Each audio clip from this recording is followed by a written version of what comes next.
সুপ্রিয় দর্শক, খবর সংযোগের বিশেষ আয়োজন বিশ্ব আলোচনায় আপনাদেরকে স্বাগত। আপনাদের সঙ্গে রয়েছি আমি আহমদ আতিক। বিশ্ব আলোচনার অনুষ্ঠানটি আপনারা পৃথিবীর কোন প্রান্ত থেকে দেখছেন কমেন্টে জানান। আমরা আপনার মতামত শুনতে চাই। চলুন তাহলে আজকের অনুষ্ঠান শুরু করি।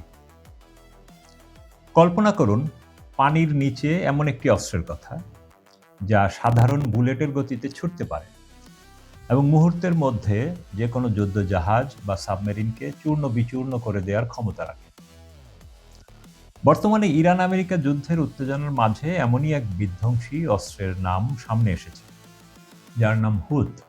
ইরানি নৌবাহিনীর কমান্ডার শাহরাম ইরানি ইঙ্গিত দিয়েছেন এই অস্ত্রটি শীঘ্রই ব্যবহৃত হতে যাচ্ছে এবং এটি শত্রুদের জন্য এতটাই আতঙ্কজনক হবে যে তাদের হার্ট অ্যাটাকও হতে পারে।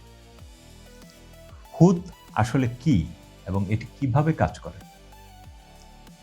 সহজ কথায়, হুদ হলো একটি সুপার কেভিটেটিং টর্পেডো। এটি সাধারণ টর্পেডোর মতো কেবল পানি কেটে চলে না, বরং এটি চলার সময় নিজের চারপাশ ঘিরে একটা গ্যাসের বুদবুদ বা গ্যাস বাবল তৈরি করে। এই প্রযুক্তির ফলে টর্পেডোটির গায়ে সরাসরি পানির স্পর্শ লাগে না, ফলে পানির বাধা বা রেজিস্ট্যান্স নাটকীয়ভাবে কমে যায়। এটি সমুদ্রের নিচে অনেকটা রকেটের মতো ছুটতে থাকে। তবে গ্যাসের বুদবুদের কারণে নির্ভুলতা কমে যায় এবং রকেট ইঞ্জিনের শব্দে উৎক্ষেপণকারীর অবস্থান ফাঁস হয়ে যায়। সাধারণ টর্পেডোগুলো সাধারণত ঘন্টায় 60 থেকে 100 কিলোমিটার বেগে চলে, কিন্তু ইরানের দাবি অনুযায়ী হুদ এর গতি ঘন্টায় 360 কিলোমিটারেরও বেশি, অর্থাৎ এটি সাধারণ টর্পেডোর চেয়ে প্রায় 4 গুণ বেশি দ্রুত কাজ করে। এতে প্রায় 200 কেজির বেশি বিস্ফোরক লাগানো ওয়ারহেডও থাকে, যা যে কোনো বড় জাহাজকে ডুবিয়ে দেওয়ার জন্য যথেষ্ট।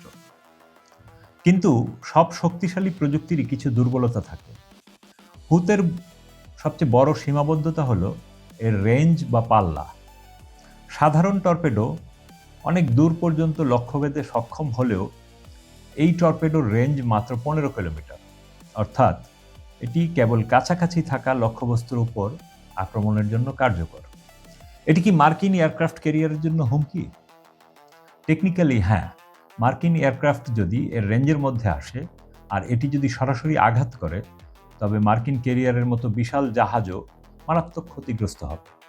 তবে বাস্তবে মার্কিন ক্যারিয়ার স্ট্রাইক গ্রুপগুলো অত্যন্ত শক্তিশালী প্রতিরক্ষা বলয় বা ডিফেন্স শিল্ড দ্বারা পরিবেষ্টিত থাকে। কিন্তু আসল খেলাটি হবে হরমুজ প্রণালীতে।